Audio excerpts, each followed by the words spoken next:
Hello, folks. Welcome back to the Redeemed Marriage Podcast. This is Rusty and Heather Bryant, and we're glad to be back with you again this week. And we're going to continue our series that we started last week. And this is kind of in response, not response, I guess, but just inspired by. We'll say it's inspired by our oldest son getting engaged recently, and made us kind of think about, man, what we wish we would have known about marriage when we were engaged, before we actually got married. And so kind of this, what would we like our boys to know before they get married about marriage?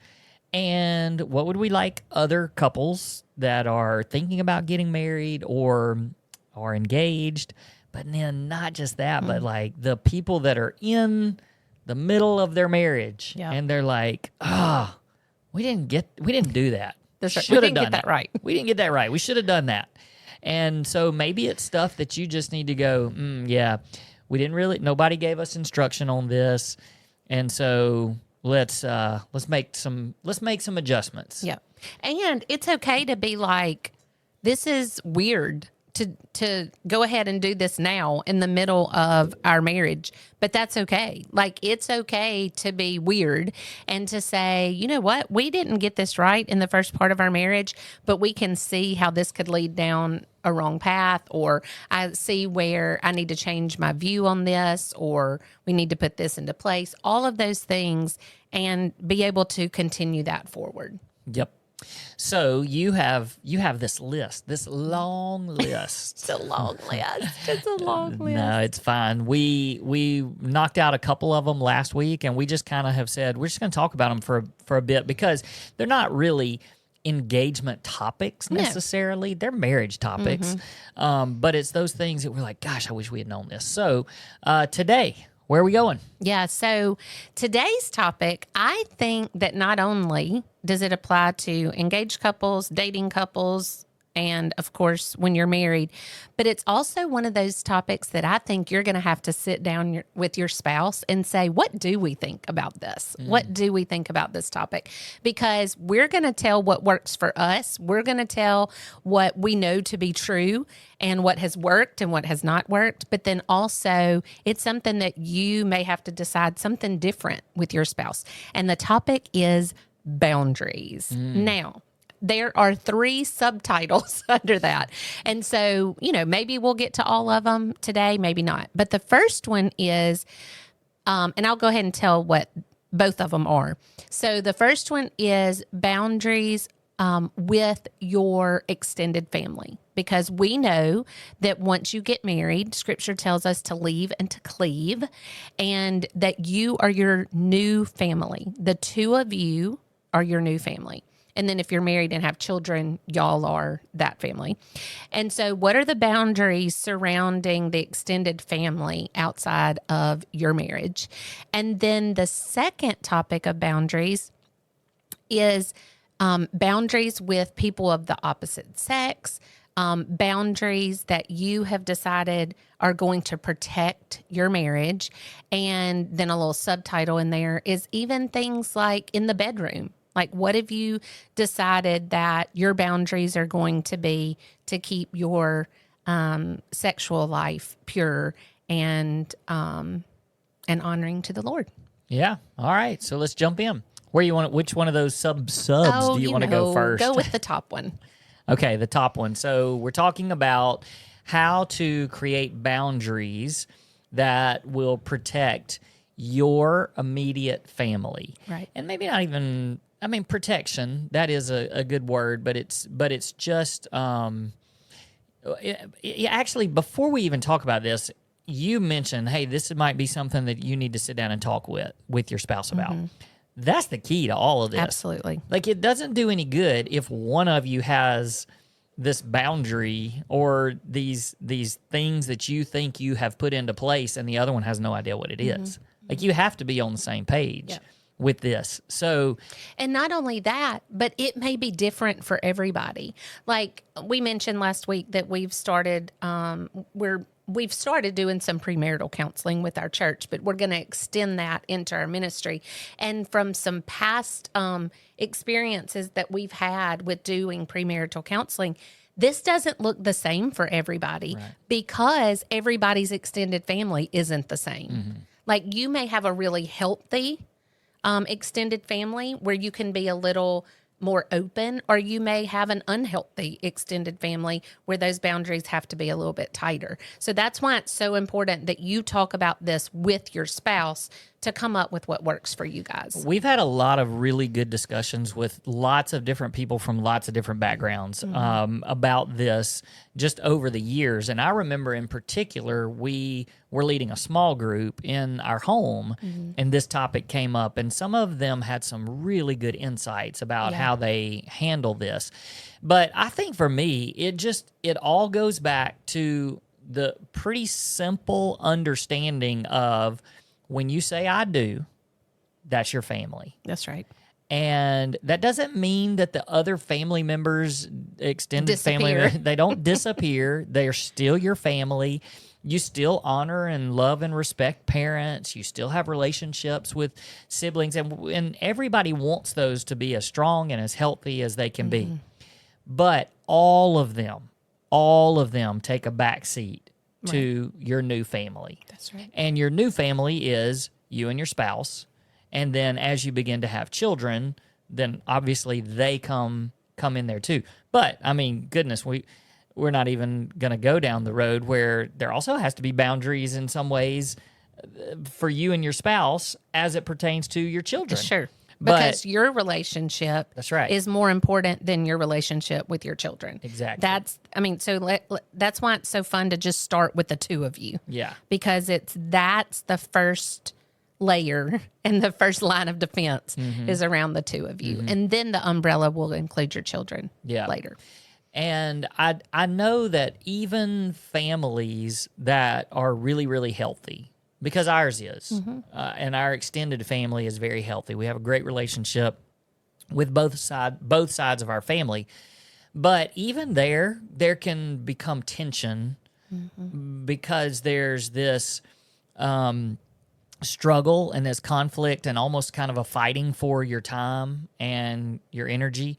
And you have to be really careful and make sure that you're on the same page so that those type of things don't become a manipulation and they don't get in the way and cause a barrier or wall between you and your spouse.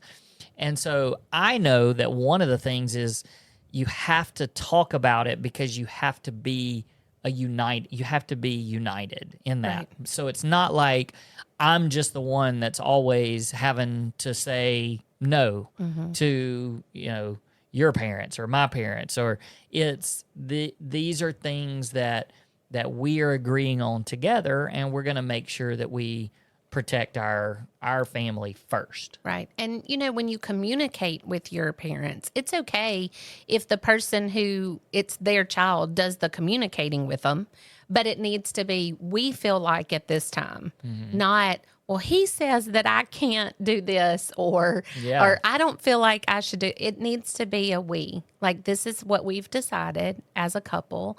And, we want you to honor that and to encourage us in that and support us in that. And so I love the idea of being a united front. Even when it comes to little things like who you're spending Christmas with or, it's like, hey, we decided that this year we're going to, it's always a we. Has to be a we. Yep. I just think it's so important that you and your spouse, you learn to make decisions on your own.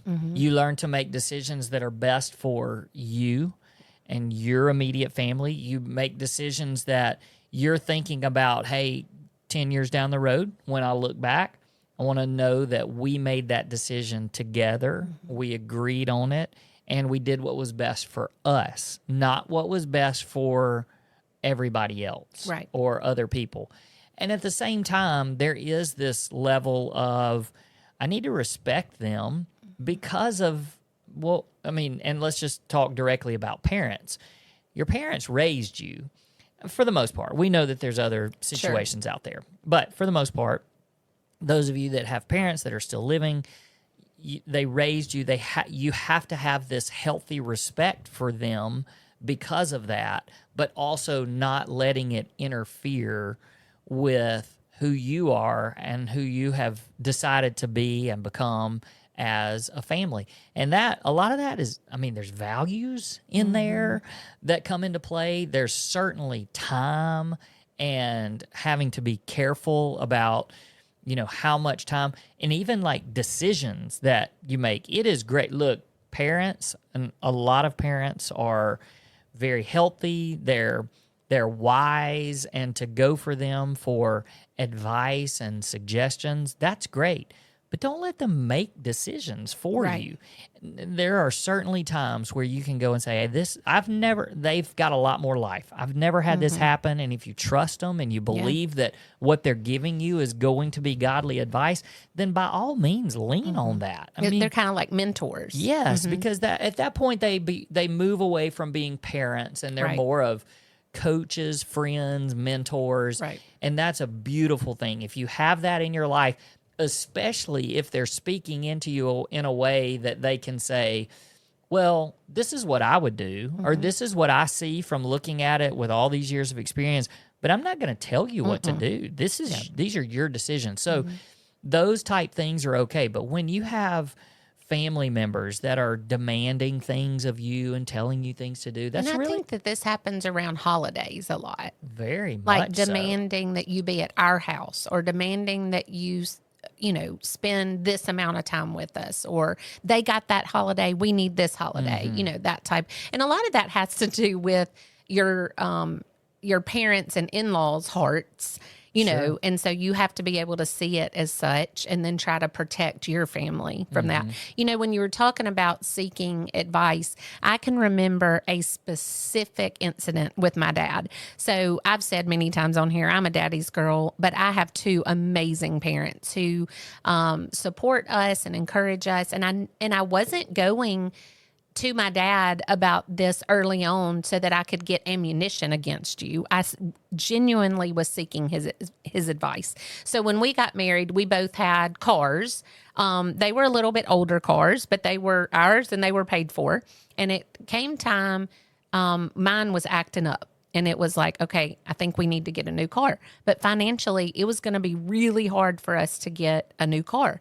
And so we were having should we get a new car? Should we get a used car? Should we, that debate. And, I like to have a new car. Like sorry, that's me. And I went to my dad because you were saying that we needed to buy a used car because it depreciates and all the things that I've learned since then. So don't come at me with Rusty's right. I know. But regardless, I went to my dad and I said, hey, Daddy, my car is messing up. And, we've had this discussion. What do you think? Do you think we should get a new car or a used car? And I will never forget his words. He said, I think whatever Rusty thinks. And I was like, dang it, because I wanted a little ammunition. I wanted to be like, well, my dad said, and my dad was wise enough in that moment to say, he's the leader of your family. You need to, he wasn't saying do what he says. He was just saying, you need to talk to him about that. Like, don't come and try to get. And so what I loved about that is two things. One, my dad saw the value of us making that decision, and he didn't insert himself into that decision making. And I think about that often even, we've been married 29 years and I still really value what my parents say and think. I really do, because they're godly people, and I still will seek advice from them, but it's never let me tell you what I think and Rusty's wrong, or I don't even care what Rusty says. I'm going to tell you what I think. It's always in conjunction with, well, what have you and Rusty talked about? And they seek that first. Yeah, that's good. And I think that as you seek advice and ask for people's advice, that you do go into it with, I'm just trying to gain other people's perspective. That's right. And somebody, some wisdom, and somebody that's lived longer. And what's been your experience with this? Because I've never had to experience this before. Right. I mean, my goodness, I remember the first time we actually went to like a car lot and had to deal with that mess. It was scary. Oh my goodness. I mean, sorry if you're a used car salesman out there, but my goodness, that's a hard thing. And for a young couple to go into, you know, I can see how having somebody that's had that experience just to say, hey, watch out for this and be careful with this, would, you know, make life so much easier. And so those and I think we even took my dad with us one time. I think we and did we were one time. just to not to make any decisions, but just to experience it with him. And he would be like, "Yeah, you see how they did this, and this, and then that, you know, really listening to this." And he didn't make the decision for us, but he's like, "Yeah, I've been here, I've done this, and let me just kind of talk you through it." Yeah. So that's a coaching.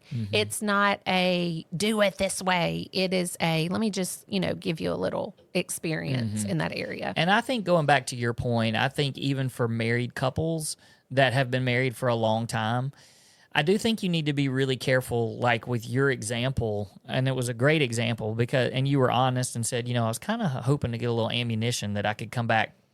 And that's one of the things that you need to be really careful, especially like a wife that goes to a dad and is like, okay, well, I want to hear what I want to hear, so that then I can go back and say, well, my daddy does it this way, or my daddy, because that's something that can genuinely be very harmful to a husband. Yeah.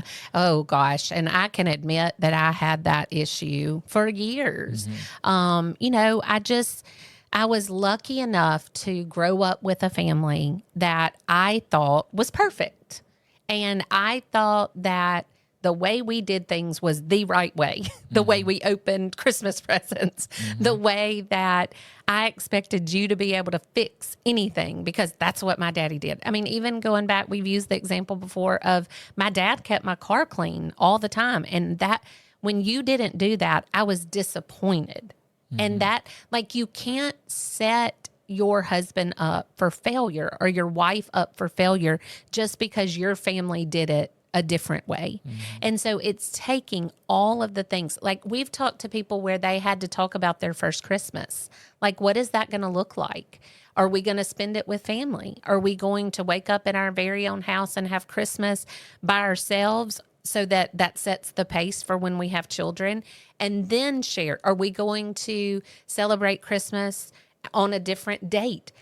Newsflash, you can celebrate Christmas other times than December 25th. Like, you can say, oh, our family's going to celebrate Christmas the weekend before with extended family, or Christmas Eve, or whatever.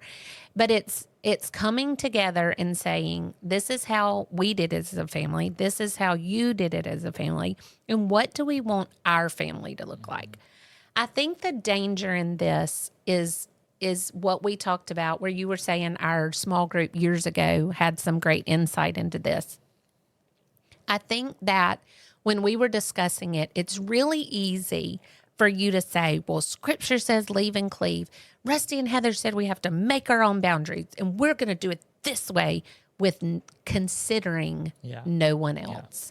And guys, like what Rusty was saying is, you have to have a respect for your parents and for your in-laws, in that they raised you. They gave you years and years and years of Christmases and holidays and support and love. And I know that's not everybody's story, but it's having a healthy respect for, you know, I can give up a Christmas Eve and go eat dinner with my family, my original family, and take my kids over there so they can see their grandparents and experience that. And so it's finding a balance between being your own entity and also respecting and loving the people well that have poured into you and raised you and loved you well.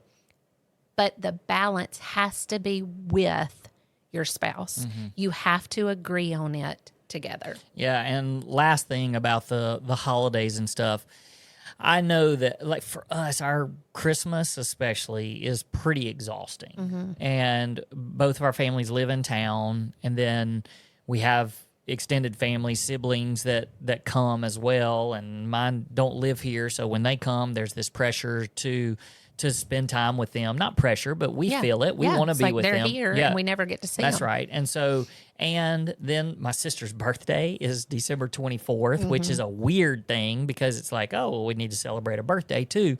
So that eliminates being able to celebrate Christmas. It's just and so it's exhausting. And there have been many times where I've somewhat joked and have been like, let's just go somewhere. Just the four of us, us and our two boys, and let's just go and celebrate Christmas all by ourselves. But like you said, it's taking other people into account. And I would never want to steal their joy from that day. If there's any way that we can jump through all the hurdles, jump through all the hoops and over all the hurdles to make it happen so that everybody gets to experience Christmas and the way that they would like to and the joy that they're going to get, we would do it. Yeah. And we can always go and do our trip. Like you said, you don't have to celebrate Christmas on December 20th. That's right. And so I just think, I encourage y'all, as you think about boundaries with extended family, just think about obviously keeping a respect for that extended family, but what is best for the two of you. And that is when they speak into things and when you're making plans. Yeah. It's just allowing them to have a voice, if they've earned that right to have a voice, and they're speaking godly wisdom into you. Doing that and think about it. Like, really think about what they're saying and how that might apply to y'all. But it is ultimately the decision of you and your spouse. Yeah. The second boundary that I wanted to cover was, what was it, Rusty?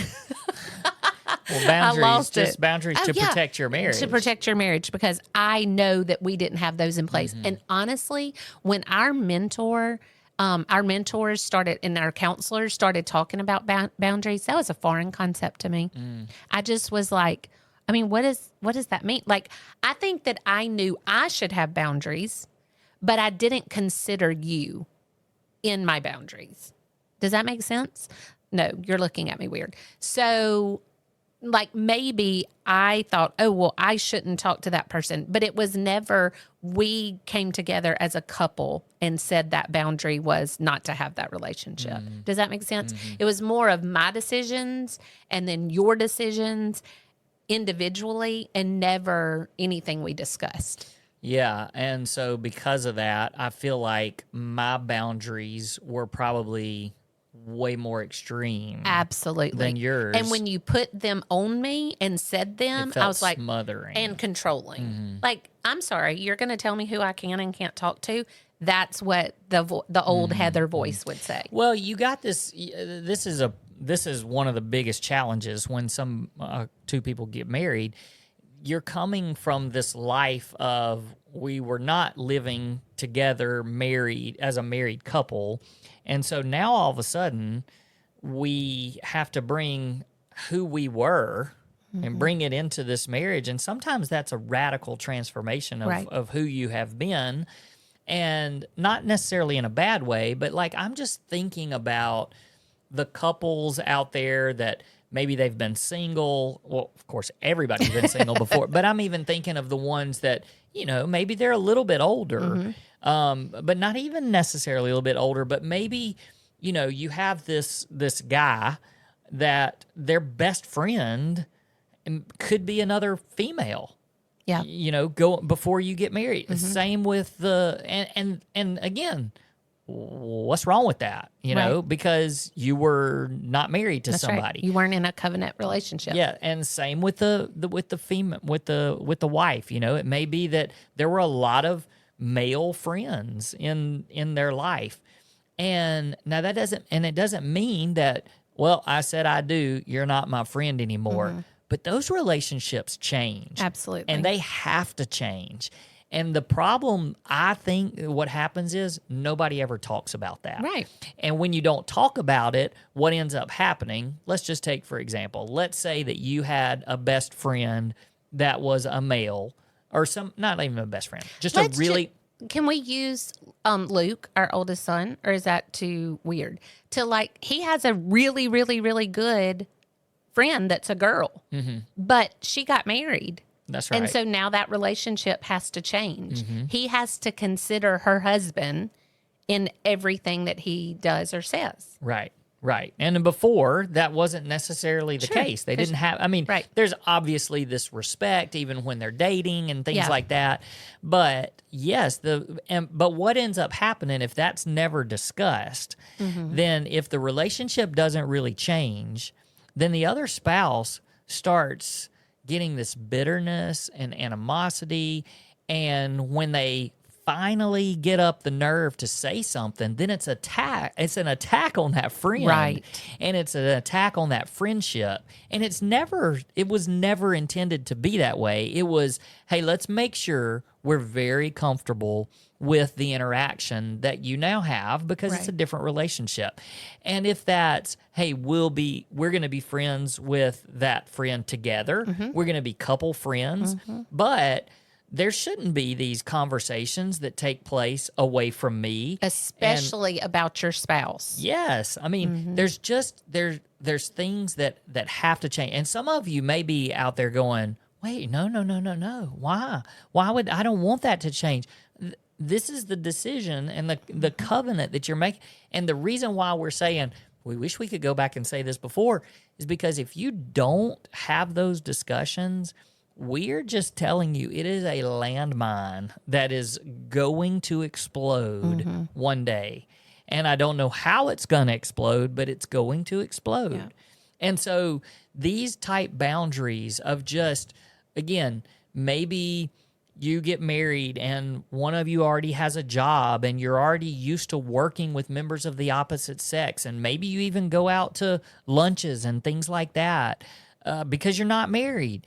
And then all of a sudden you get married, but you don't talk about that being a problem. Well, let me tell you, you go out a few times with that coworker like you used to do, and when it comes up one day, there's going to be a massive fight because you haven't talked about it. Right. And so these are the type of things that you have to say, I'm different now because I am married. My loyalty, all of everything is to you. And so what do we need to do that makes each other comfortable?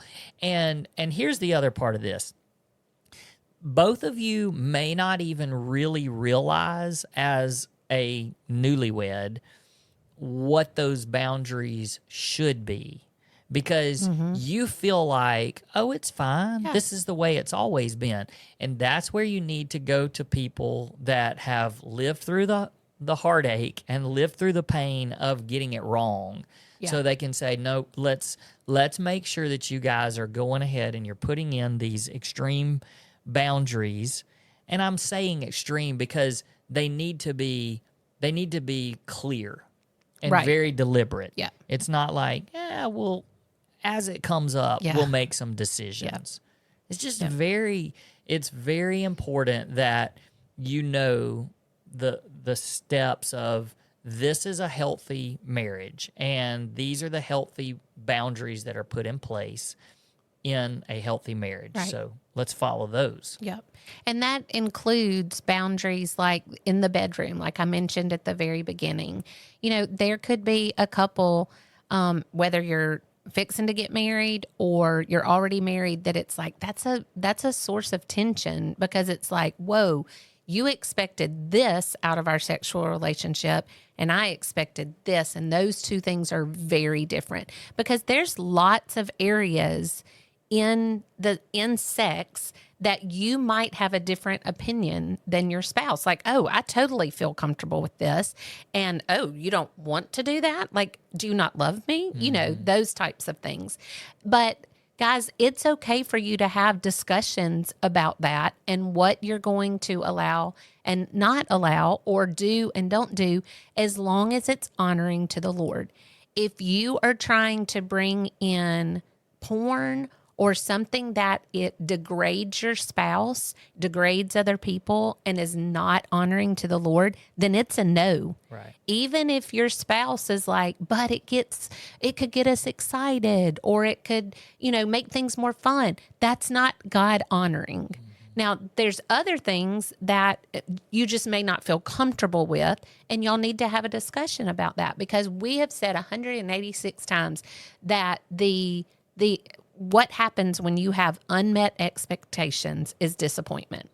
And so you have to go in to marriage, and even if you're married, have these discussions about, this is what I expect our sex life to be like, and our love life, and this is how I feel loved. It is all communication. So you have to talk about those boundaries before you get married. And if you're already married, then talk about them now. And the beauty of your physical relationship with your spouse is there's a lot of freedom. Mm-hmm. There really is a lot of freedom when it's between you and your spouse and in the bedroom. But like Heather said, if it's something that goes against Scripture, mm-hmm. and it goes against something that would not be God, something that's not God honoring, then there's no question. You don't do it. But as far as the other, it's so great that God gives that freedom. But within that freedom, there's also your spouse that you take into consideration. And like Heather said, it's not necessarily, I don't love you because I don't want that to be a part of our sexual life. It's these things, maybe they trigger something, maybe there's something from the past that, there's all sorts of reasons.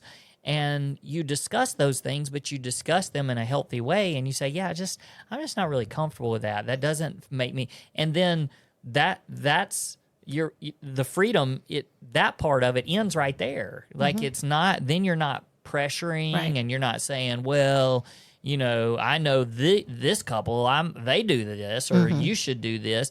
It's not that. It's you're doing what each other are comfortable with, mm-hmm. and look, it's okay to try things even and then be like, that wasn't for us, right. That kind of thing. But there's freedom, but it's so much a part of let's talk about it. Mm-hmm. Let's talk about it and make sure that we're comfortable. So, go. I need to say one more thing. I need to go back.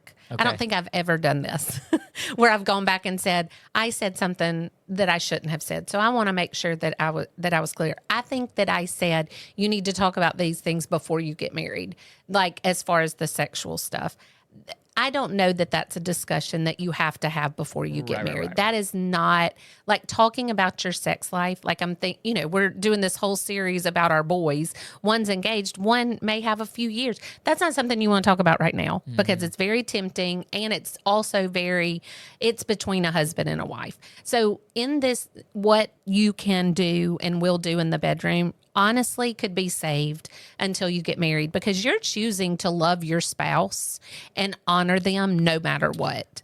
And so after you get married and you're like, this is what our sex life is going to look like, that's a better place to have that conversation. Well, and that's great that you said, because those type of details don't need to be discussed. Would I say that, is it healthy to discuss some things about sex in premarital counseling? Sure. Absolutely. Yes. Because I do feel like that there's a lot of premarital counseling that just shies away mm-hmm. from that kind of thing, and they don't bring it up, and then you get married and you're like, well, my goodness, we never talked about it. So talking about just the generalities of expectations and things like that, especially if you're meeting with another couple, and that's what I would highly encourage people to do, is meet with another couple that can be a mentor through mm-hmm. this, and ask them those questions. Yeah. Be the one that says, hey, in this safe place, I feel like we need to discuss this because this could be a problem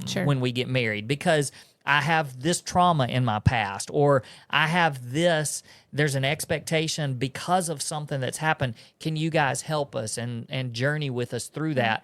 And it it's not like, hey, well, we're going to talk about, lingerie and what you think, is appropriate. It's not that. Right. It's let's deal with the issues. And then when you guys get married, then you can talk about the details. And I joke around a lot and say sex is my favorite topic. So anytime Heather wants to come and talk about that to me, and I I'm love like, let's that you do called it. it lingerie instead of costumes. You call it costumes. I call it lingerie. But but you're right. There is a fine line there, and it's not even. I don't even want to say it's a fine line. It's save some of those discussions because that's a discussion between married couples. But there is permission and encouragement to have those conversations with trusted married couple right. that's being your mentor or doing premarital counseling with you. Right. It can be an incredible resource. Yeah. So don't shy away from That's it. right. There. And as you talk about all of these boundaries, whether it's in the bedroom, whether it's with opposite sex, whether it's with your in-laws, seek guidance from these couples that have a godly marriage, a God-honoring marriage, whether it's in premarital counseling or you find a couple in your church, because you don't want to make decisions about boundaries out of fear. Mm-hmm. They need to be made out of just wisdom in how to walk in a God-honoring way with your spouse. And if I could make a suggestion about premarital counseling, I think, the traditional sense was always, the pastor that's marrying you. And that's great. There's nothing wrong with that, okay? But my suggestion is, even if you're required to do that, maybe the pastor that marries you, maybe he requires that. I would recommend finding a godly couple that's older than you that you could, instead of saying, will you do premarital counseling, you just say, we would love for you guys to mentor us. And then you spend a little bit of time before you get married and you hit some of the spots that might be some conflict when you get married, but it doesn't need to stop there. Right. What I think is even more important is journeying through those next 6 months or maybe that next year, even if it's once a month or just you have permission to reach out to us. Right. Because what happens with premarital counseling usually is, hey, we get it done. And then when you've gotten married and then good luck, see ya. And then it's like, oh my goodness, nobody told us this. Exactly. So that would be my suggestion. So keep reaching out to those people and making sure you keep contact with them. Yep, for sure. Yep. Okay, guys. Hey, thanks for joining us this week. Thanks for listening. Be sure to follow us on all of the different social media platforms. Make sure you follow us on these podcasts and YouTube and all that, and then share it with somebody. And if you feel led, please give a rating and review because it helps more people to see our content. All right, thanks. See you next time. Peace.